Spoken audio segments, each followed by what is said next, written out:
ongi etorri jaun-andreok. Guztion segurtasunerako eskertuko genizueke honako neurriak betetzea. Zuen eserlekuetan geratzea ekitaldia bukatu arte. Derrigorrezkoa da maskara jartzea. Ekitaldia bukatutakoan eserita jarraitzea aretoko arduradunen aginduei kaso eginez. Aretoa pixkanaka ustu ahal izateko. Por su seguridad, les agradecemos que permanezcan en sus asientos durante el transcurso de todo el evento. Es obligatorio el uso de mascarilla. Cuando finalice el acto, atiendan las indicaciones del personal de sala sin levantarse, para facilitar el desalojo paulatino de la sala. Eskerrik asko.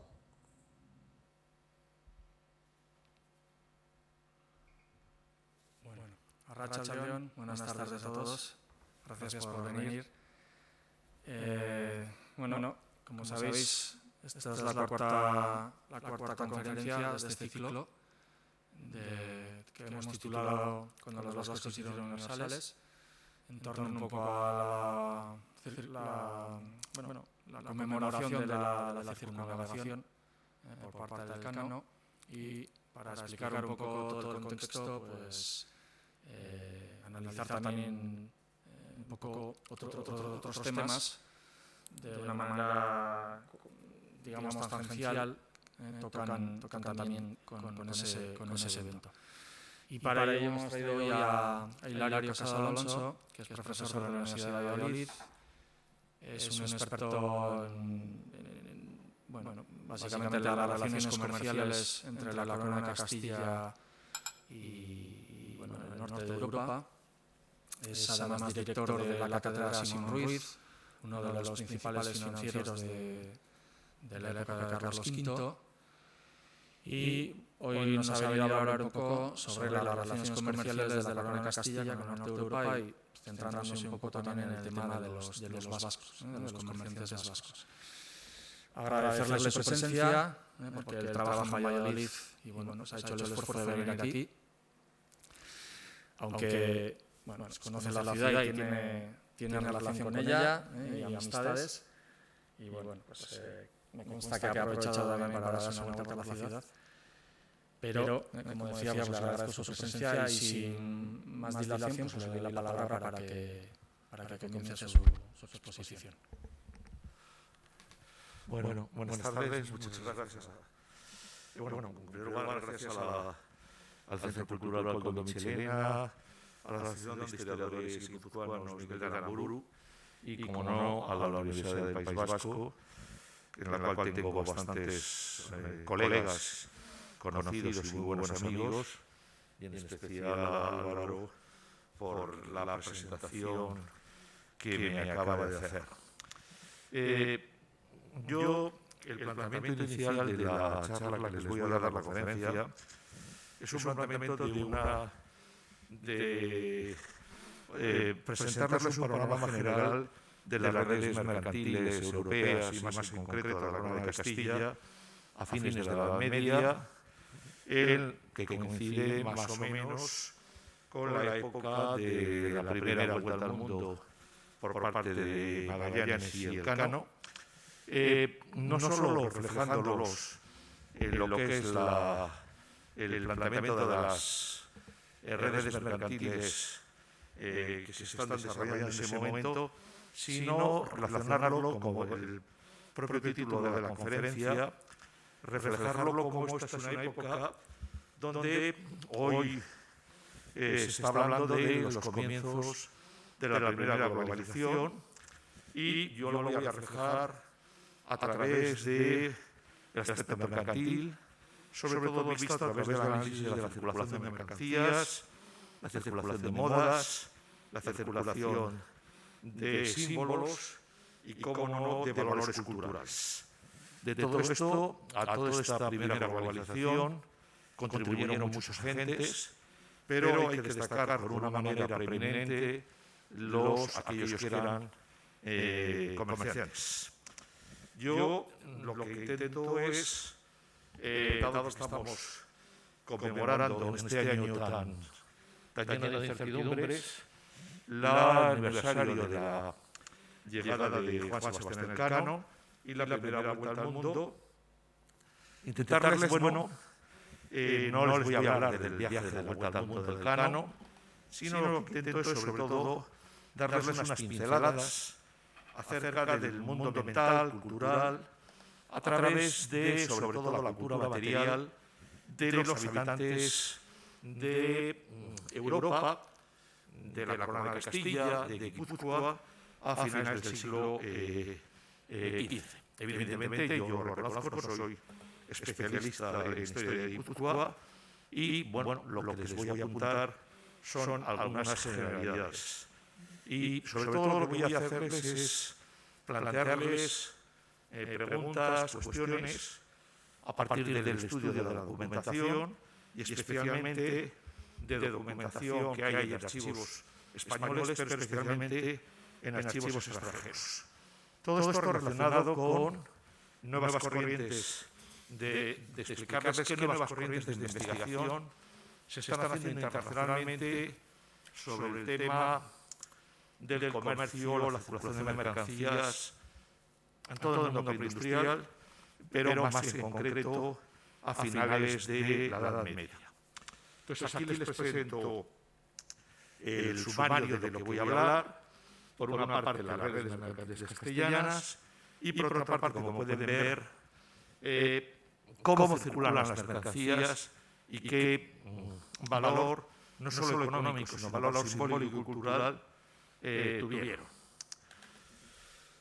Para comenzar, y voy a comenzar con una frase, con un texto del profesor ya fallecido de la Universidad de Cambridge, el profesor Peter Spufford, en la cual, bueno, en este libro, un libro muy interesante, que desgraciadamente no se ha traducido, donde nos habla cómo pueden ver a finales de la Edad Media, comienzo de la Edad Moderna, el comercio internacional se desarrolló con toda una nueva serie de mercancías, grano, vino, sal, objetos de lujo, azafrán, perlas, etcétera, etcétera.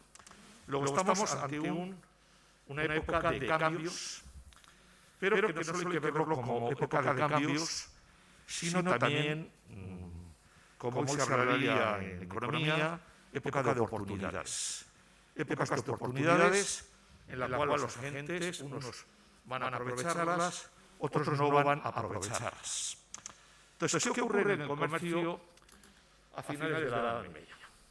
Aquí les señalo algunos apuntes de este comercio, un comercio que está a finales de la Edad Media, está experimentando una época de crecimiento económico, una época de cambio en este mundo de los negocios. Evidentemente, toda la documentación europea, guipuzcoana, podríamos decirlo, se nota que hay un aumento de los intercambios. Hay un reflejo que es muy claro en el aumento de ferias y mercados, la proliferación de medias de ferias y mercados, lo mismo que cuando se puede cuantificar, que no siempre es posible por la documentación, se nota un aumento de los tráficos a nivel regional o a nivel internacional. Por otra parte, a finales de la Edad Media, estamos ante la difusión de nuevas tecnologías, desde tecnologías férricas a tecnologías de conservación de alimentos, etcétera, etcétera, que hablan también en el mundo de la artesanía, está cambiando, hay novedades. Igualmente hay mejoras en el transporte, es muy conocido, las mejoras en el transporte naval, las nuevas formas de navegar, los nuevos instrumentos de navegar, pero también lo que se puede estudiar, sobre todo se ha estudiado para la época, para la zona del Rin, hay mejoras en el transporte terrestre. El transporte terrestre es un mundo muy desconocido, pero que sí que se nota que hay una mayor circulación de mercancías y un mayor número de transportistas terrestres, lo que en Castilla llamaríamos el crecimiento de los carreteros. Igualmente, sobre esto volveré más tarde, hay otro aspecto a tomar en consideración, que es la difusión de nuevas técnicas e instrumentos mercantiles. Difusión de nuevas técnicas y mercantiles, y algo que hoy es fundamental para entender el funcionamiento de la economía y el funcionamiento de las empresas, la importancia de cómo circula la información y cómo se controla esta información. Entonces, son técnicas que permiten un mayor control de la información, en este caso la información económica, al servicio del comercio. Y luego otro aspecto que también hoy se está investigando es el crecimiento económico visto desde el lado de la demanda. No solo crece la economía porque se ofertan más productos nuevos, novedosos, sino porque hay un aumento de la demanda de determinado tipo de productos. Es lo que les señalo aquí, los cambios en la demanda e incluso cambios en las pautas de consumo, lo que el profesor norteamericano Richard Goldwaite denomina el imperio de las cosas. Acumular cosas, acumular novedades, acumular productos nuevos.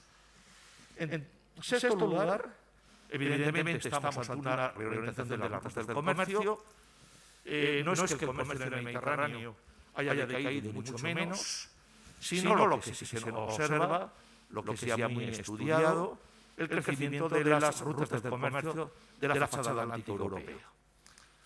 Antes, durante y después de lo que dará lugar a los descubrimientos geográficos hacia África, hacia Asia, hacia América. Y todo esto se traduce en un fenómeno absolutamente claro, que es una mayor integración de los mercados y el comienzo de una economía cada vez más globalizada. Los productos circulan, las novedades circulan, y hay una apetencia por productos nuevos por parte de estas, digamos, estas sociedades de finales del siglo XV, principios del siglo XVI, evidentemente por parte de la oligarquía de estas ciudades, de estas cortes, etcétera, etcétera. Y todo esto se plasma en unas redes de comercio. El comerciante, en la Edad Media, a fines de la Edad Media, no comercia de forma individual. Esa figura del mercader individual que va solo, eso no existe. El mercader acude en red. Léase como pongo allí, y esto aquí, bueno, les pongo una serie de autores que han investigado sobre este tema, para el caso europeo, incluso yo mismo, como el mercader entra en una red en la cual hay diferentes nodos, diferentes agentes, en la cual están grandes comerciantes, grandes compañías, socios menores, donde están aquí los factores, agentes de las grandes compañías, pero también agentes de tipo menor e incluso conectados con comerciantes locales. ¿Qué quiero decir? El comerciante sabe con quién comercia, con quién no debe comerciar, y qué es lo que le debe decir, qué es lo que no le debe decir. Luego hay una red, hay una red castellana, hay una red italiana, hay una red asiática, y dentro incluso de cada territorio no es lo mismo la red de los luqueses que la red de los florentinos o la red de los venecianos o los lioneses, por decir otra manera. Eso es absolutamente claro. La red tiene una tremenda importancia porque, digamos, comerciar con red, ¿qué se supone? Supone que uno acude ayudado, apoyado por sus, digamos, miembros de la red. Que incluso la red puede ser, como hemos estudiado, también vinculada con cuestiones religiosas. La red de los comerciantes judíos, la red de los comerciantes armenios, etcétera, etcétera. Bueno, estoy hablando más de lo que se ha estudiado para los siglos XVI, XVII y XVIII. Y la red también, ¿qué es lo que da? La red funciona en virtud de una confianza. Yo negocio con este que no conozco porque sé que está avalado por otro al cual yo conozco, o está avalado por una institución, en este caso una nación, un consulado, una institución bien pública, bien privada, que le da el marchamo de confianza, lo que los italianos llamarían la fiducia, el ser honrado, le hace, puedo comerciar yo con él, aunque no le conozca, y al mismo tiempo con quien no puedo comerciar. Y no solo con quién puedo comerciar, sino a quién debo informar y a quién no debo informar. Y la información es algo muy importante. Por eso, el estudio de todas las redes, hoy sí se puede estudiar, evidentemente, para finales de la Edad Media, no, para ya el siglo XVI, XVII, XVIII, donde contamos con abundante documentación, abundante correspondencia, se ve cómo circulan la información. Son lo que hoy en economía se denominan los flujos de información. Entonces, en este ambiente general es cómo se desarrollan las redes comerciales castellanas.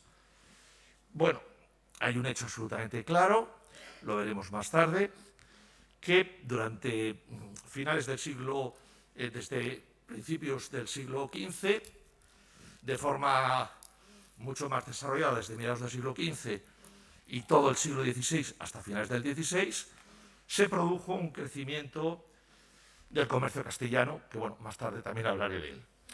Entonces, un comercio castellano que una de las razones de su éxito es que no solo comercian, sino que los puntos importantes de comercio van a crear lugares de asentamiento. Es colonias de mercaderes, colonias mercantiles, que funcionan como lazos de solidaridad para cómo comerciar, de qué manera comerciar, qué manera solventar en caso de que el mercader muera al extranjero, etcétera, etcétera. Y también a través de estas colonias es como circula la información.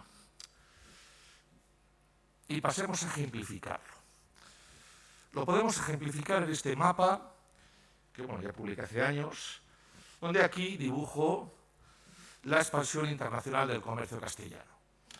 Un comercio castellano que está experimentando los siglos XV y XVI su gran apogeo y, como pueden ver, comercia desde el Báltico hasta el Asia Menor, pero sobre todo comercia en torno al Canal de la Mancha, en torno al Golfo de Vizcaya, en torno a Portugal, pero también con una fortísima penetración en el Mediterráneo. Y como les decía, vamos a ver si... Como les decía, todo esto va acompañado de la creación de una serie de colonias. Aquí tienen reflejado las colonias que crean los mercaderes castellanos.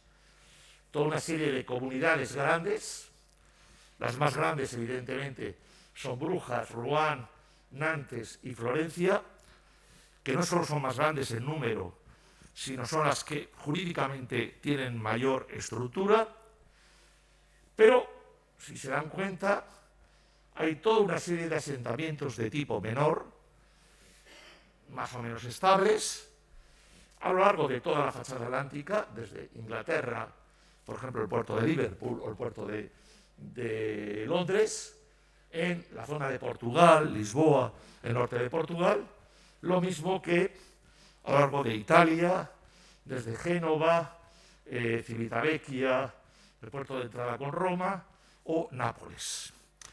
Estas colonias, bueno, las vamos conociendo bastante bien, especialmente la que conocemos mejor es la colonia de Brujas. Y esto, bueno, Brujas es el centro económico del momento a finales del siglo XV, hasta que a principios del siglo XVI el centro económico de Europa se desplace de Brujas hacia Amberes. Entonces, lo podemos ejemplificar en este mapa de Brujas. Aquí tienen la zona mercantil de los Países Bajos, aquí tienen la zona, si conocen Brujas, en la actualidad que se conserva más o menos bien, lo podrán reconocer. Aquí estaba la Plaza de la Bolsa, que deriva de esta casa que ve aquí, que se conserva, que es la plaza de una familia de mercaderes, la familia Beurs, donde viene la palabra bolsa, y la Casa de Relación de Florencia, la Casa de Relación de Génova. Al otro extremo estaba la Casa de Relación de los esterlines, esos son los asiáticos, los alemanes, para llamarlos alemanes tanto del sur como del norte, especialmente del norte. Y bueno, esto es como era la Plaza de la Bolsa. Esta es la Casa de Relación de Florencia, ha desaparecido. Se conserva este palacio, este otro palacio.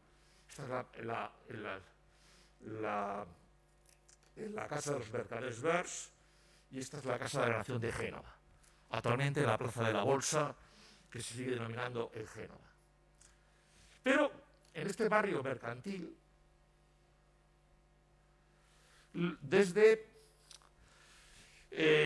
ya el siglo XIII, pero especialmente desde principios del siglo XV, los castellanos obtuvieron de la ciudad de Brujas asentarse en torno a esta calle,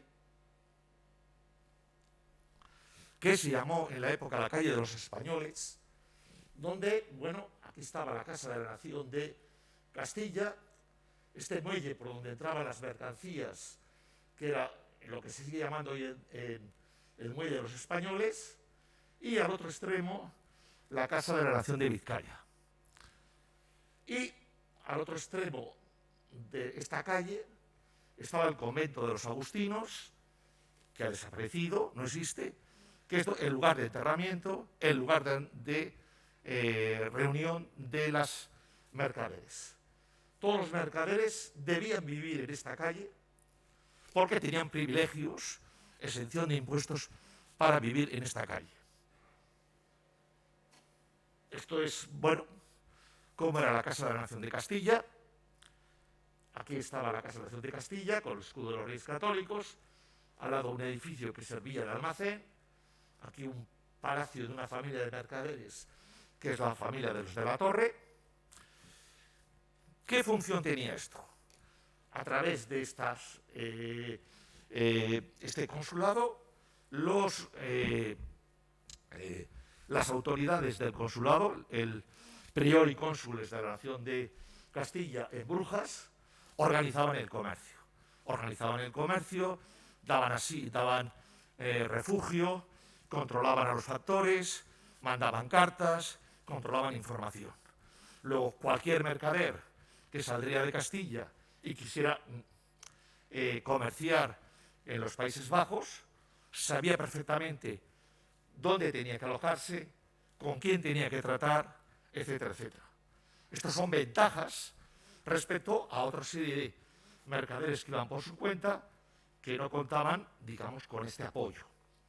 Y esto mismo, bueno, en el caso de la Nación de Brujas lo conservamos.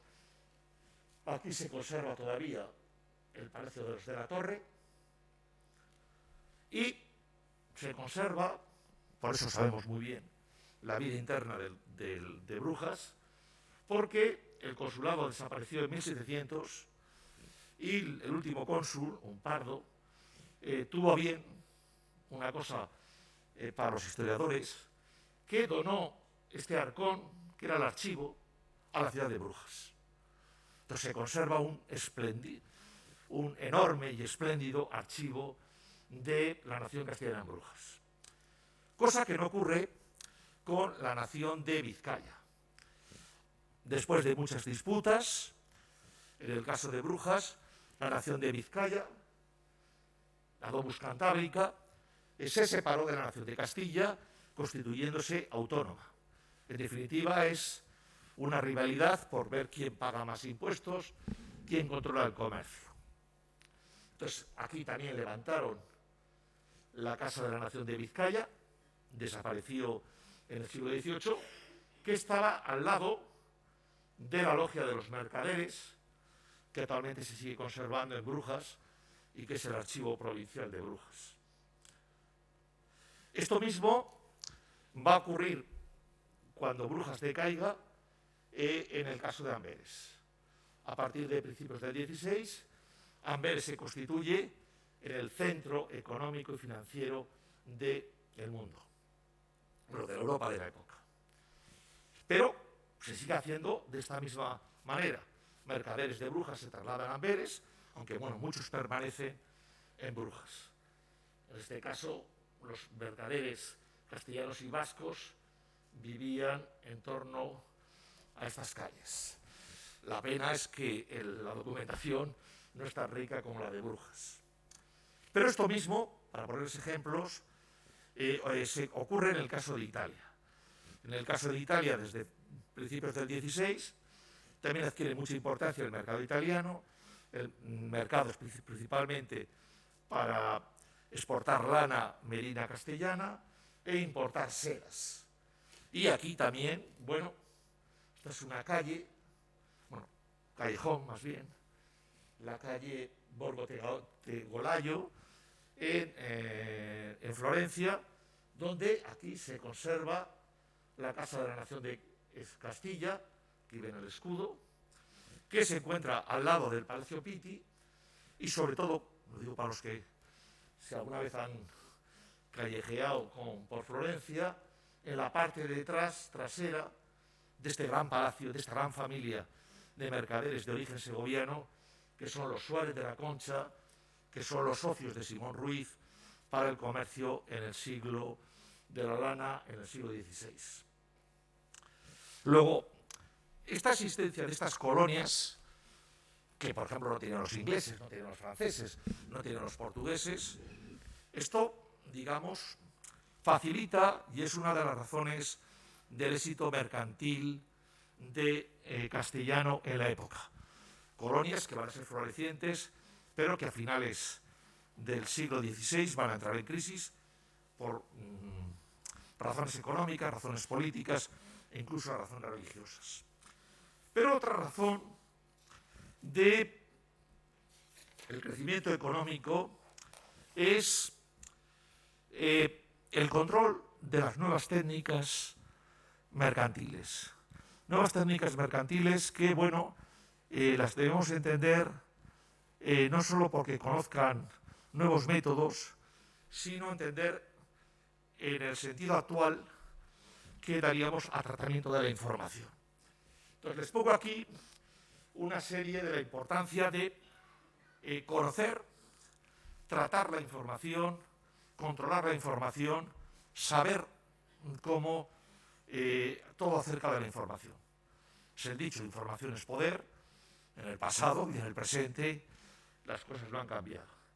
Y entonces aquí les pongo una serie de técnicas mercantiles que son la mayor parte de origen italiano, origen toscano o veneciano, pero que los castellanos adoptaron con un carácter muy temprano. Son técnicas que vienen procedentes del Mediterráneo, que llegan evidentemente antes a la corona de Aragón, pero que desde mediados del siglo XV ya dominan los castellanos.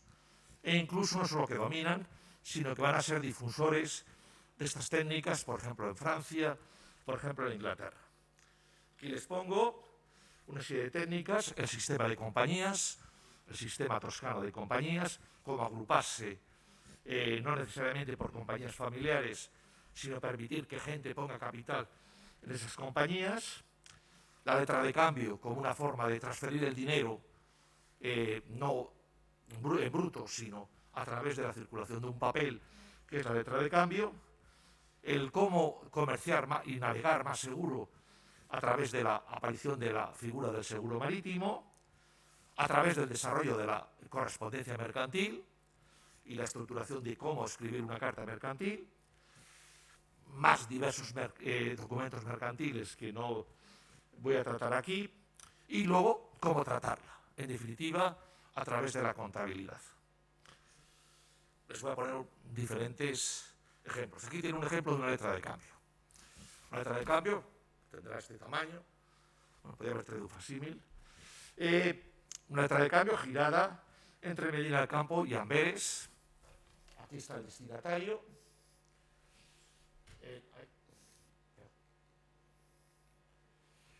El destinatario. Aquí pone que es la primera. Vamos a ver, una letra de cambio de una forma muy sencilla es transferir el dinero a través de decirle, tú da este dinero en tal sitio que a mí me han dado en otro sitio. En este caso, una persona da dinero a otra persona en Medina del Campo y el que recibe el dinero escribe esta letra que entrega al que le ha dado el dinero para que la mande a su socio.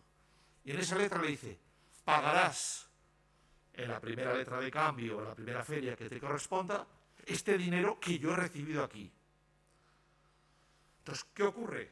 El dinero circula, un dinero entregado en Medina del Campo a través de la emisión de la letra de cambio, la recibe el papel otra persona y le da el dinero. Luego el dinero ha circulado, no circula en bruto, circula a través de la letra de cambio. Todo esto, claro, va acompañado de una carta en la cual le dice, fulanito de tal presentará una letra en la cual tú le pagarás tanto dinero. No sé si comprendes. Aquí esta es el dorso, esta es la misma letra, en la cual se dice, Medina del Campo a tanto hace tanto, pagarás por esta primera letra de cambio, por la de tal, la cantidad de tal, que yo he recibido de tal. Acéptala conforme, para ti, para tal, firma. Luego esta letra está endosada, está girada a otro tercero, que firma. Luego esto es una técnica mercantil tremendamente valiosa, porque permite circular el dinero. Pero el dinero conforma el papel. Evidentemente esto no se utiliza porque hoy se hace un apunte contable o una orden en internet. No sé si me explico. Pero esto que permite que circule el dinero en cantidades enormes. Otra forma de dar seguridad, hacer un seguro. Un seguro marítimo, aquí tiene un seguro marítimo muy antiguo, esto es un documento de Brujas, de mediados del siglo XV, de un cargamento desde Sevilla al puerto de la Esclusa, en la Esclusa es el antepuerto de Brujas, del año 1445. O pueden ver aquí otro seguro, el caso de una mercadera, que bueno, con mucho poder y mucho temperamento, María López de Vitoria, que es viuda de un mercader de Vitoria, Diego López de Vitoria, en la cual, bueno, se trasladaron a Burgos, se asentaron en Burgos, e hicieron una enorme fortuna mercantil y todo una dinastía. En este caso es como ella asegura un cargamento de un colorante, que es el pastel, desde el puerto de Burdeos a el puerto de dos naves en dirección al puerto de Bristol. Familia, bueno, ella siguió negociando.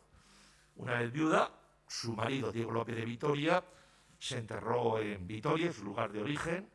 Este es aquí, ven la tumba, en la parroquia de San Miguel de Vitoria, con el escudo de los... Bueno, se llamaron indistintamente Vitoria o Arriaga. Si van a ver la iglesia, allí que está la plaza de la Virgen Blanca, podrán ver la tumba con el estilo plateresco cuando se enterró Diego López de Vitoria. María López de Vitoria y todos sus hijos crearon una gran capilla en un monasterio de Burgos que desapareció con la desamortización. ¿Esto qué da lugar? Pues que Burgos se convirtió en un gran centro de contratación de seguros. Seguros de mercaderes castellanos, de mercaderes procedentes de todos los países. No hay cifras porque no se han conservado, solo aquí les pongo cifras del gran volumen de seguros contratados en la segunda mitad del XVI, prácticamente en la primera mitad del siglo XVI, yo he calculado que se contratarían unos 2.000 pólizas anuales. Por cifras, y ven unas cifras de educados enormes. Pero todo esto acompañado de correspondencia mercantil.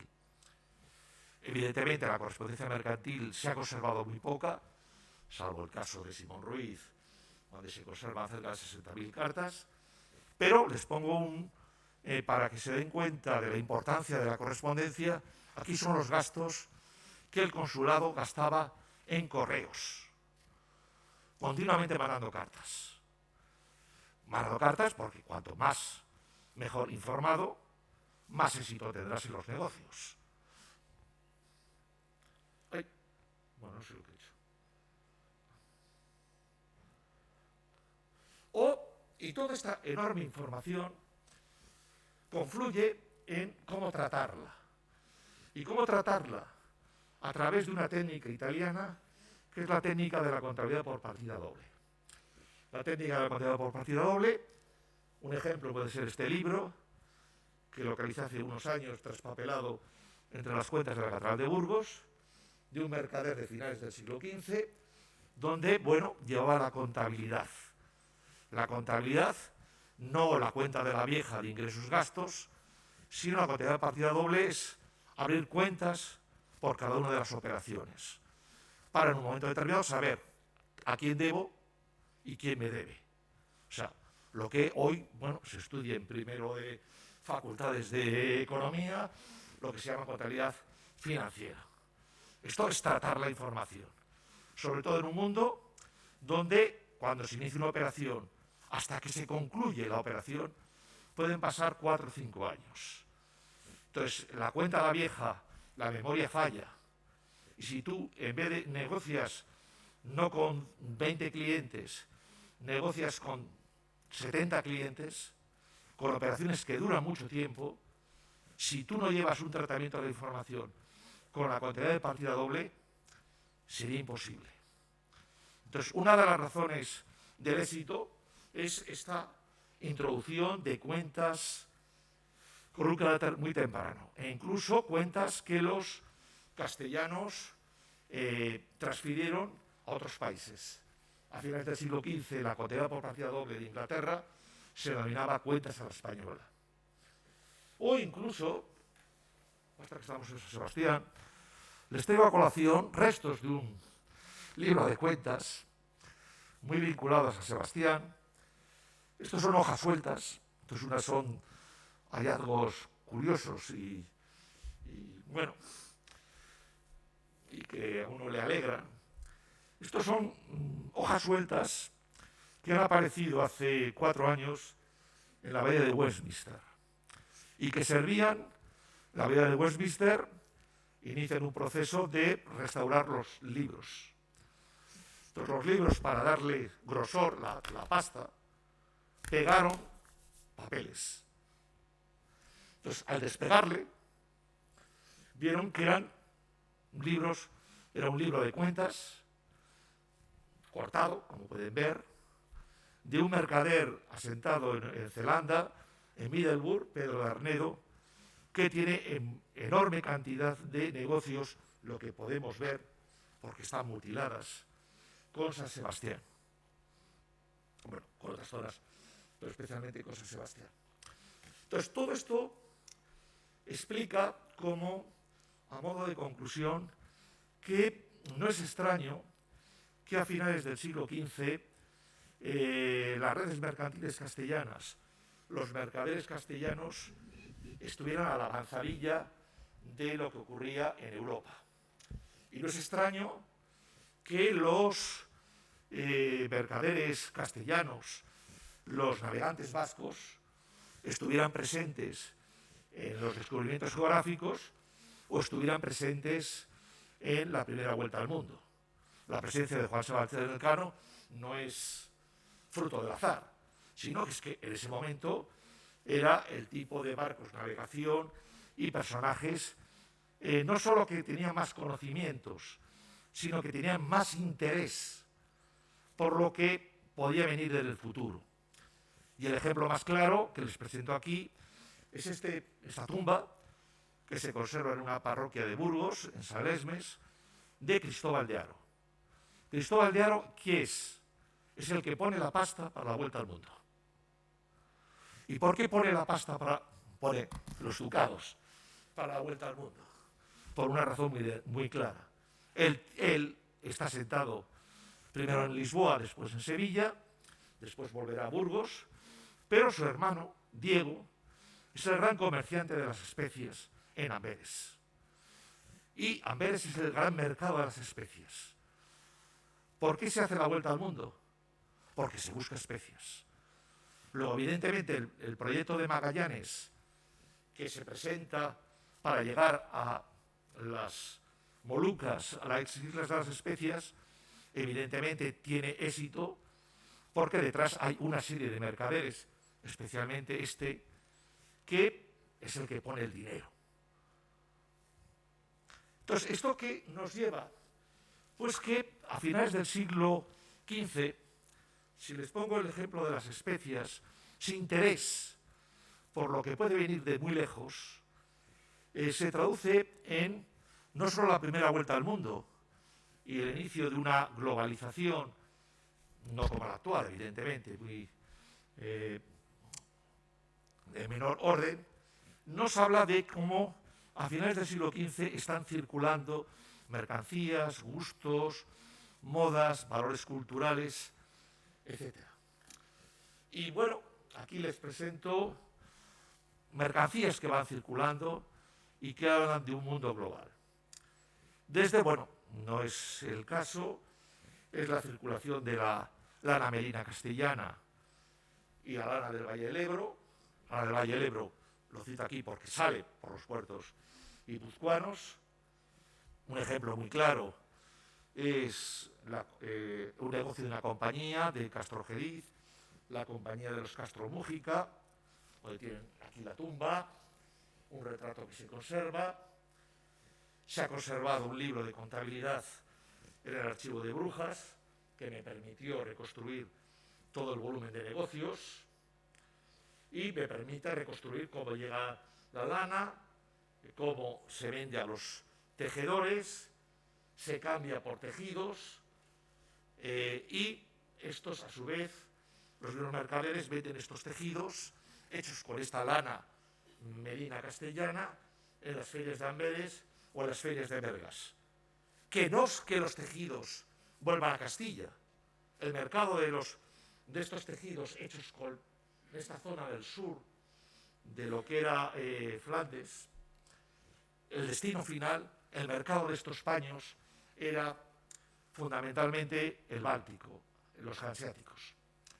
Otro ejemplo de circulación de mercancías que podemos reconstruir, aunque yo no en este tema sé mucho menos, es el boom de las exportaciones de hierro vasco. Aquí, por ejemplo, les presento uno de los múltiples documentos. Se han conservado en el archivo de la Chancillería las cuentas de la avería del puerto de Bilbao, el puerto de Portugalete a finales del siglo XV.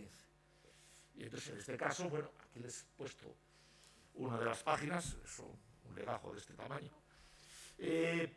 donde, bueno, aquí sería, anota como una carabela de un maestre sale desde el 11 de agosto del 96 del puerto de Bilbao con destino a Londres, cargada con quintales de hierro. O si volvemos a estas hojas que les decía antes, uno de sus apuntes, ahí tienen el 15 de abril de 1511, el hierro de Miqueo de la Torre, debe que pagué a cuenta del maestre Joanot de Faotas, vecino de San Sebastián, que sale de San Sebastián con destino al puerto de Middelburg.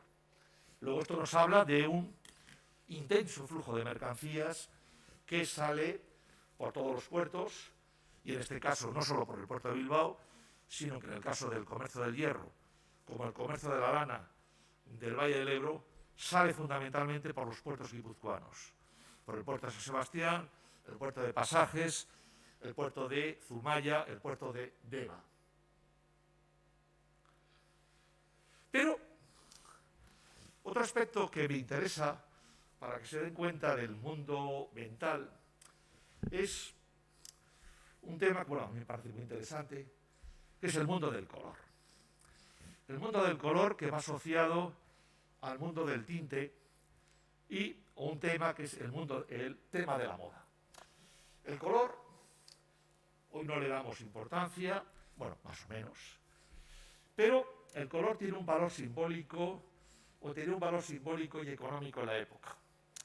Por una parte, teñir un tejido daba valor al tejido.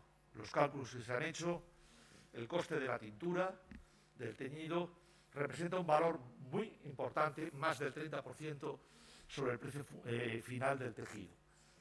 Pero no solo es que tenga un valor económico, como os digo ahí, sino símbolos económico, social y cultural de los colores.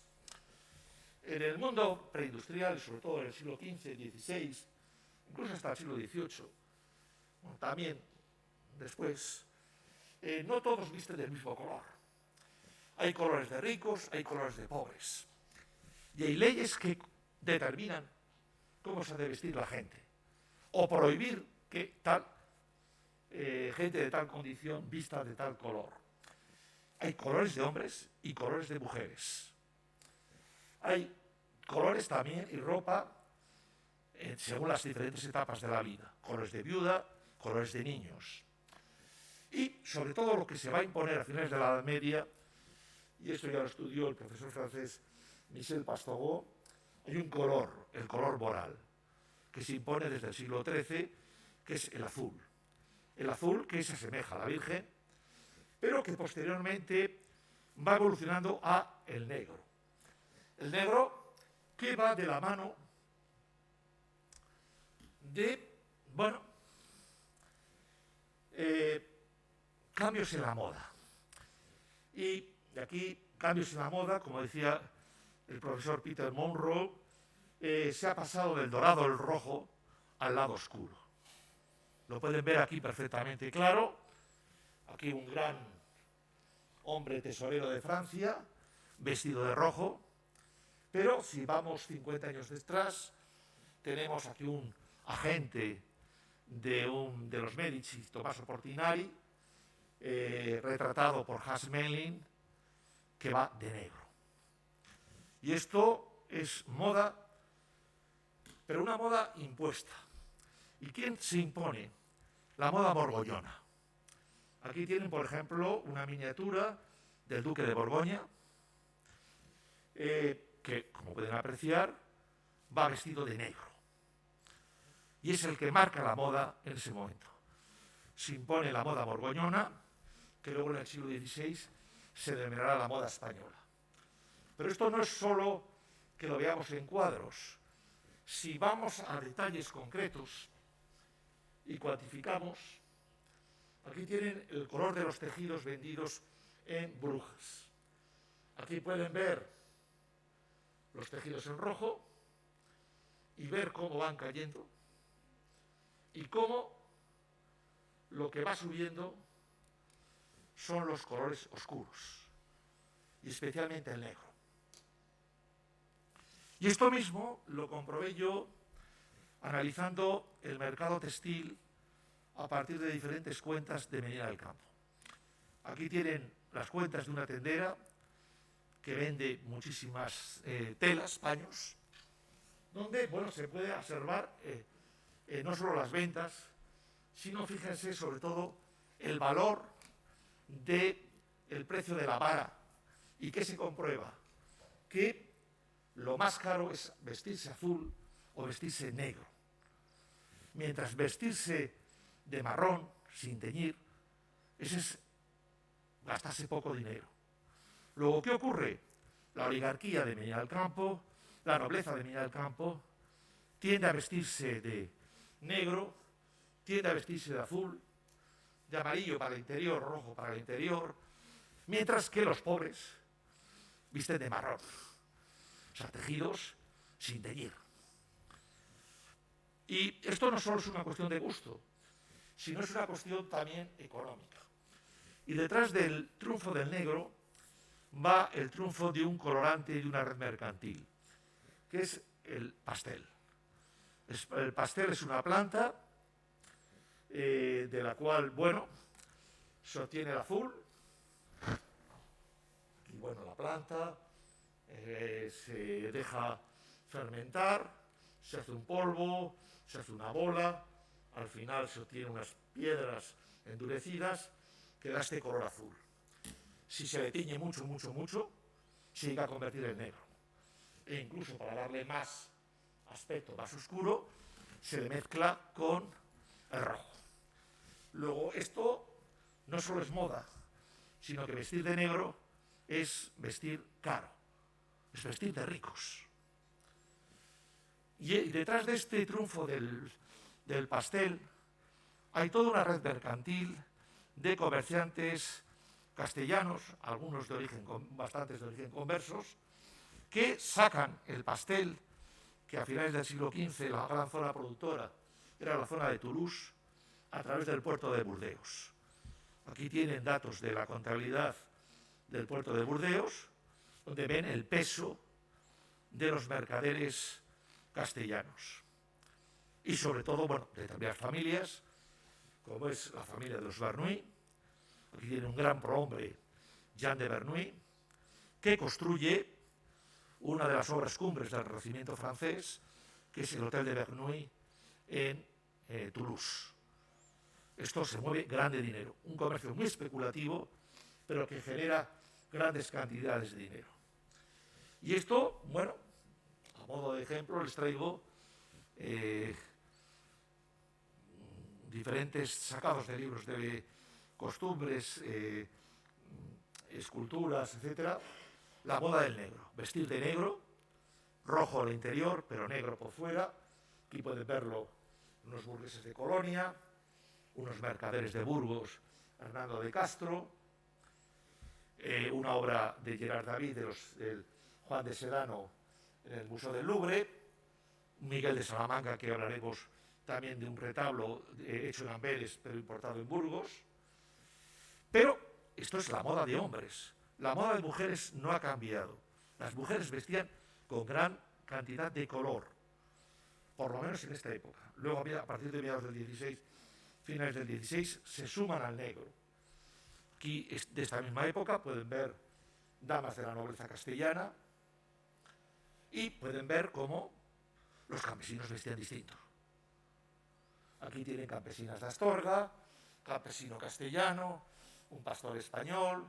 Estos son libros de trajes alemanes. Otro campesino o una forma absolutamente distinta de vestir y de color en el caso de los moriscos. Otra mercancía que circula y que nos habla de la globalización es la caña de azúcar. La caña de azúcar, aquí tienen su evolución, desde Indonesia, como pasa a Oriente Próximo, al Mediterráneo, hasta dar el salto a el Caribe, América. Un producto que no es de consumo. El azúcar en esta época es un producto de lujo y es un producto de regalo. Aquí lo pueden ver, bueno, les traigo a relación un libro de contabilidad, sé que hemos visto antes, donde se ve, bueno, un apunte de debe por el riesgo de 50 ducados que Juan del Hoyo, vecino del puerto, Santoña, que Dios salve, que sale desde la isla de Madeira hacia el puerto de Londres. Esto mueve mucha fortuna. El ejemplo lo podemos ver en esta capilla de los Salamanca, en una parroquia de Burgos. Con su tumba, ahí tienen el retrato, en el retablo de Andrés de Salamanca como patrono de la obra. Pero, al mismo tiempo, la circulación de mercancías, desde el punto de vista económico, pero también desde el punto de vista simbólico, va acompañado de la circulación de objetos suntuarios, obras artísticas hechas en serie, de poco valor, pero que son las que verdaderamente consume la gente. Entonces, bueno, podríamos hablar de el gusto por los productos flamencos, como decía en la época, al uso de Flandes. Desde esta exportación de muñecas de Malinas alabastros, bueno, su origen era, objetos de cobre, platos de Dinan, objetos de cobre. Las cuentas que les hablaba de Pedro de Arnedo hablan de la llegada de objetos de cobre al puerto de San Sebastián, o muebles, o libros miniados que se hacían en los Países Bajos, armaduras fundamentalmente o bien de Milán, pero sobre todo del sur de Alemania, libros, o incluso la encuadernación de los libros. Aquí les tengo unas fotos donde ven, bueno, libros que se conservan en Brujas de un mercader, otro libro que se conserva en Lituania, junto con el libro de Juan de Castro que les hablaba antes de Brujas, o un libro de la Contabilidad de Salamanca que se conserva en Burgos. Eso nos habla de un mismo, dentro de los mercaderes, de un mismo horizonte cultural. Y, como no, las grandes obras artísticas. Aquí les muestro dos retablos hechos en Amberes, que se encarga el profeso para capillas familiares.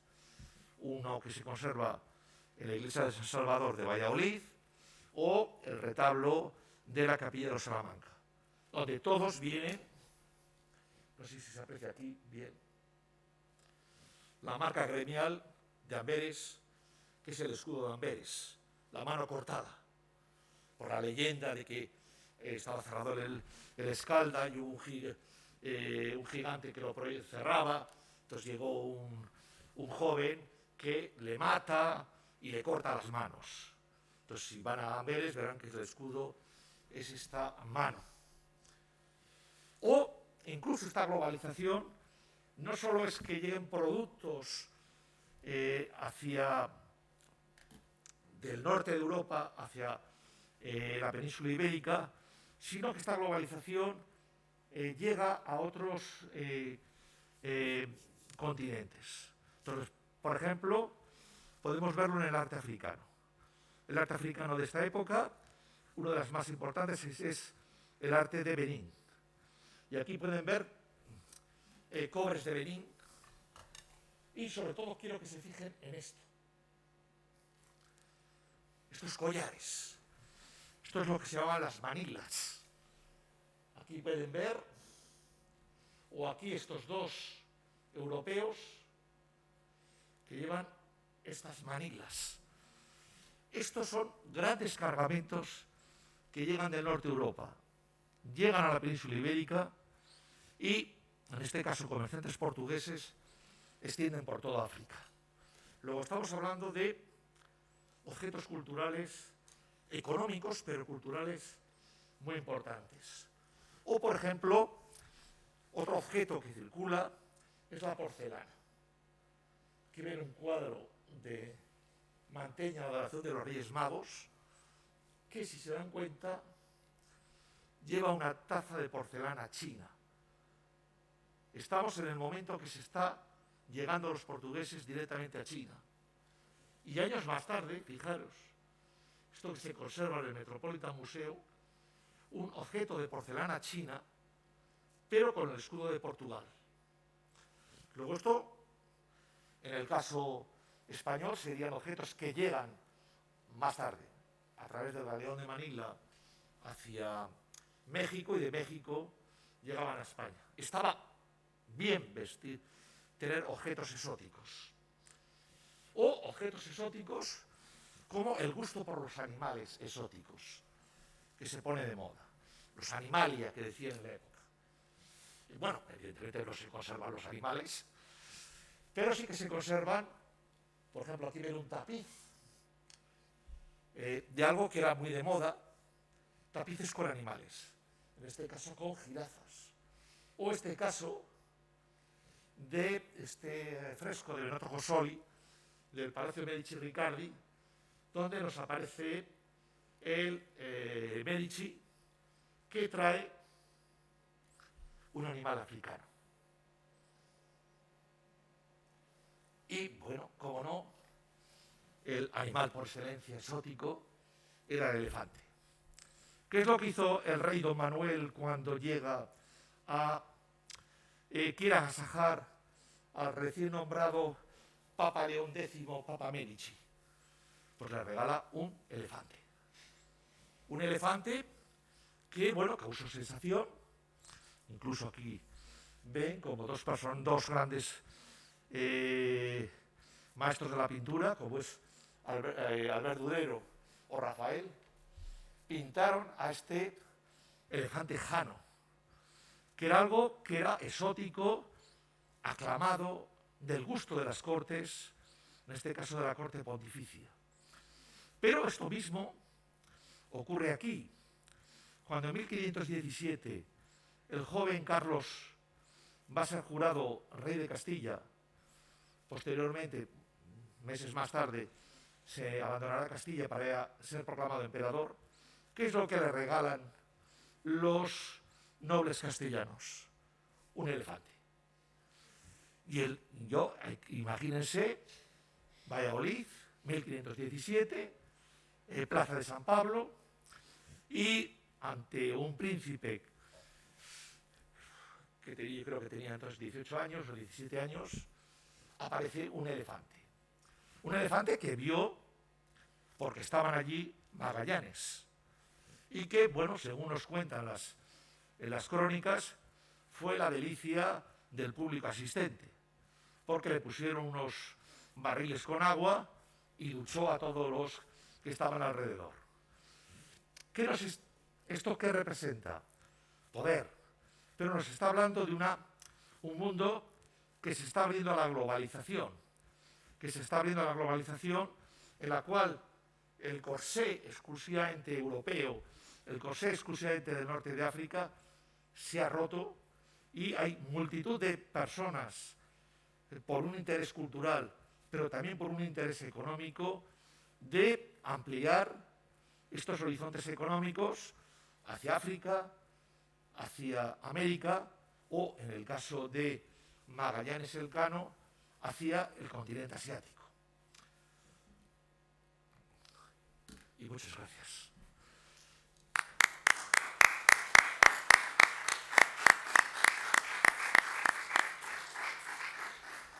Hilario, muchas gracias por esta magnífica exposición que nos ha abierto. La verdad es que a mí hay cosas que me han sorprendido muchísimo, que desconocía, la verdad, y que te agradezco que nos hayas dado noticia de ellas. No sé si en este momento hay alguien que quiere formular alguna pregunta, algún comentario, algo que...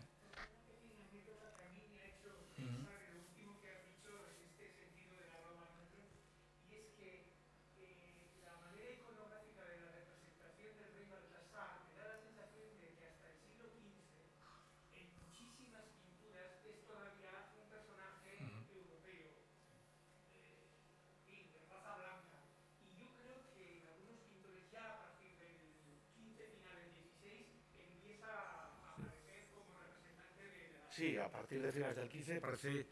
Porque, bueno, incluso está cambiando. Ya no es una cuestión iconográfica, es una cuestión de quiénes son los esclavos. Hasta mediados del siglo XV, los esclavos son o canarios o norteafricanos. A partir del avance portugués al Golfo de Guinea, una de las mercancías que comienzan, y eso se ve en el mercado de Sevilla o en el mercado de Lisboa, es la irrupción de esclavos negros. El esclavo negro deja de ser exótico para ser habitual. Y eso me imagino que, bueno, lo refleja el mundo artístico. Baltasar pasa a ser negro, en vez de ser blanco. Quizás por también toda una serie de leyendas acerca de, bueno, de reyes del África subsahariana, que sí habían llegado también en la comitiva de los Reyes Magos. Sí, sobre todo también porque me imagino que ya para esa época empieza a haber esclavos negros, por ejemplo, en los mercados de Sevilla. Sí, ya sí. La documentación habla de la existencia de esclavos negros. Esclavos, los comerciantes portugueses de mediados del siglo XV, desde el Golfo de Guinea, lo que traen fundamentalmente es esclavos, bueno, algunas especies, malagueta y marfil. los que han estudiado el mercado sevillano de Lisboeta, es la irrupción del esclavo. El esclavo se convierte en algo como símbolo de prestigio. No tengamos la situación de el esclavo trabajando en las plantaciones en esta época todavía, en las plantaciones de tabaco o de azúcar. El esclavo es un esclavo doméstico y es símbolo de lujo. Tener un esclavo significa tener un lujo. ¿Qué ocurre cuando el comercio del azúcar se desarrolla? Evidentemente hay una necesidad de mano de obra. Y este es el salto de el esclavo, cogerle en África, cogerle en Santo Tomé, en las islas de Cabo Verde, para llevarle al Caribe. Pero estos son posteriormente. En Europa, incluso durante gran parte de mediados del XVI, todavía el esclavo es un objeto de lujo. Y que está bien. Y de hecho los inventarios dicen esclavo negro, o esclava, o mulato, bueno, hijo de esclava. Mulato todavía no sé, es una palabra que no se emplea. ¿Alguna pregunta más? Yo quería formularte una pregunta. Nos has hablado de las redes castellanas, has mencionado también a la nación vizcaína.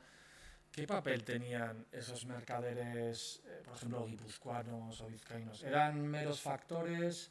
¿Estaban al nivel de los Bernuy y los Simón Ruiz? Porque, por ejemplo, no nos has enseñado ninguna capilla de un guipuzcoano, por ejemplo. Que no Por eso digo.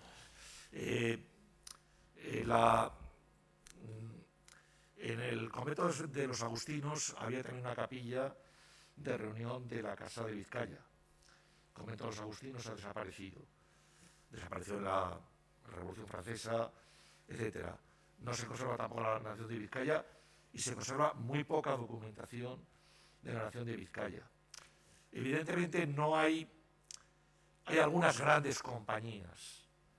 Por ejemplo, estoy pensando en los Cruzat, que están a caballo entre San Sebastián, Irún, Pamplona. Por ejemplo, se ha conservado también la documentación, que es ligeramente posterior, de un mercader de origen francés, que luego se asienta en Pamplona, que es Arnau del Plano, que son, pero bueno, estos son mercaderes de diferentes situaciones, pero luego hay, a lo mejor no son grandes compañías, pero actúan coaligados con las grandes compañías, coaligados o enfrentados. En el caso de familias como los Arbolancha de Bilbao, lo mismo están enfrentados que están coaligados. Depende, bueno, evidentemente, el negocio es el negocio. Ahora me interesa estar bajo la órbita de Bilbao, ahora me interesa estar bajo la órbita de Bilbao. Pero bueno, eso como hoy en día. Pero no son grandes financieros, como por ejemplo has mencionado. No hay grandes fortunas comparables con estas. Yeah. Pues claro, aquí yo hablo de grandes fortunas, también hay medias fortunas. Porque seguramente ellos sí que controlarían el comercio del hierro, pero claro, hay la parte del león. El comercio del hierro lo controlan evidentemente ellos. Pero la parte del león es la lana, claro. ¿No? Porque el hierro muchas veces, si no recuerdo mal, se utiliza incluso como, o sea, para de alguna forma equilibrar para lastre, no. Eso, bueno, lastre, sí, en algún caso. Se mueven enormes cantidades. Las cuentas del puerto de Bristol, que bueno, hemos estudiado, hay una llegada de enormes, ingentes cantidades de hierro a Inglaterra. Hierro elaborado, semi-elaborado, etcétera, etcétera. Luego ya a partir del 16, otro movimiento es la inmensa llegada de cargamentos de hierro por vía de cabotaje en dirección a Sevilla con destino a América. Sí, incluso... Y que sale de los puertos más que de Vizcaya, de Guipúzcoa. Sí, pasando por Lisboa y por Portugal, ¿no? Donde a veces incluso sí, a veces en escala. Compran lo mismo, bueno, me voy pasando a un salto de 500 años. Es la pesca de Terranova. La pesca de Terranova está muy claramente. El barco no sale de Zumaya o de pasajes directamente a Terranova. Hay que financiar el viaje. El barco se carga de hierro o de lo que sea en Guipúzcoa, se baja a Lisboa, se baja a Sevilla, allí se coge la sal, si se va a la pesca del bacalao, o se financia el viaje. Y de allí, o bien se va al puerto de La Rochela a coger aparejos, y de allí se va a la estancia en Terranova. Luego vuelta, y el mismo barco que ha traído las grasas de ballena se vuelve a Sevilla para vender esas grasas o se va a Amberes a venderlas. Y aquí sí que hay yo no diría grandes fortunas, pero hay, a mediados del 16, hay unas medianas fortunas muy importantes. Familias muy importantes de todos estos puertos que manejan mucho dinero. Porque la pesca de la ballena o la pesca del bacalao hace falta tener mucho dinero, porque el viaje puede durar 2 o 3 años. Para rentabilizarlo, eso tienes que tener un capital suficiente. Que además muchas veces se aseguraban en Burgos, ¿no? Sí, hasta la crisis financiera de los años 70. Se conservan yo creo que unos 600 pólizas de seguros en Burgos hacia Terranova. Las que se han conservado. Y anteriormente, en los viajes, por ejemplo, de pesca a Irlanda, que hacían a partir de la segunda mitad de eso, ¿se ha conservado algo? No. Se conserva poco. Que yo conozca, ¿eh? Ya. Sí, porque, a ver, me consta que muchos guipuzcoanos y vizcaínos iban en verano a pescar a Irlanda y luego hacían lo que has comentado tú, pues llevaban el pescado al Mediterráneo, allí lo intercambiaban por cereales o por textiles, volvían, etcétera. O sea, mantenían esa misma... Sí, pero claro, la documentación es peor. La documentación que se usa mejor para esto es ver las contabilidades de los puertos británicos.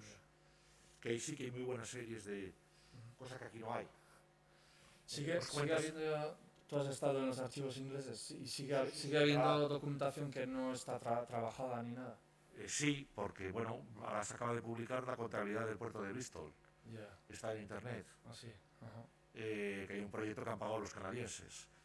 Del puerto de Londres se conserva, está parte publicada, pero se conserva mucho en el archivo británico. Pero de otros puertos de Southampton, Plymouth, hay menos libros de cuentas, pero sí que hay.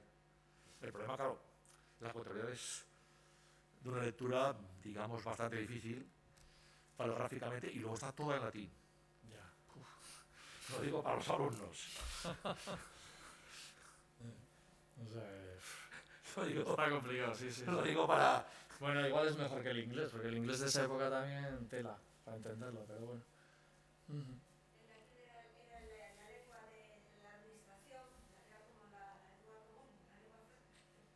Bueno, depende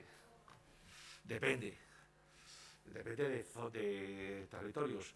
Los mercaderes hablan, digamos, 2 lenguas francas. Una lengua franca en torno al Golfo de Vizcaya, que es una mezcla entre gascón, francés, y en el Mediterráneo hablan una lengua franca que es una mezcla entre el italiano, el catalán. Pero claro, estos son muy pocos restos que se conservan. De hecho, todo consulado, uno de los puestos que tenía era un traductor. Bueno, un confesor y un traductor. Y hacían oposición. Había una oposición a ver quién dominaba el neerlandés, dominaba el francés y dominaba el castellano.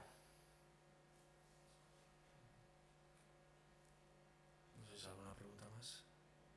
Una simple anécdota, que al hilo de lo que has contado de las Malinas, de los aros estos, que hace unos años en el puerto de Guetaria se encontró un pecio que, bueno, al parecer identificado como una urca holandesa del siglo XVII, y el cargamento anteriormente estaba en el museo, o sea, en Almanzadi. Ahora me imagino que estará en Gordallo, que es el centro de patrimonio de la Diputación. Encontraron en el cargamento había lingotes de bronce, eran así medio circulares con la parte baja plana, que tenían el sello de cantero, y encontraron esa especie de torques que has mostrado, pero de bronce. Sí. Y efectivamente supieron luego a través de la documentación que era un cargamento que iba a África a por esclavos. Y entonces llevaban ese tipo de torques que eran muy apreciados por los tratantes, que muchas veces decimos que es una cuestión europea, pero claro, los tratantes portugueses, luego franceses, ingleses, con quienes trataban eran con esos reinos, por ejemplo el de Benín, Congo, etcétera, que eran los que esclavizaban a sus propios, digamos, congéneres. Entonces, esos productos, al igual que había unos productos de lujo, como has contado tú, entre los europeos, también entre los africanos. Las armas europeas, este tipo de joyas. Sí, bueno, esto, apareció aquí. En Namibia se descubrió hace 2 años también otro cargamento, otro barco hundido. Y hace 3 años, en Portugal, no sé si conocen Esposende, al norte de Oporto, en una especie de gran tormenta que hubo, que se arrasó media costa, sacó el mar a relucir pues como 20 platos limosneros de estos. Y que, bueno, el destino estaba aquí, pero el destino también estaba en África. Los Figuer, los Fúcares, eran grandes comerciantes de estos productos con destino a África.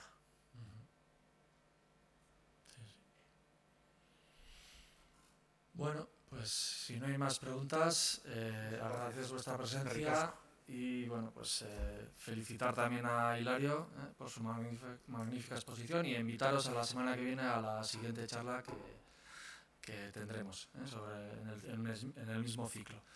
Bueno, pues eskerrik asko.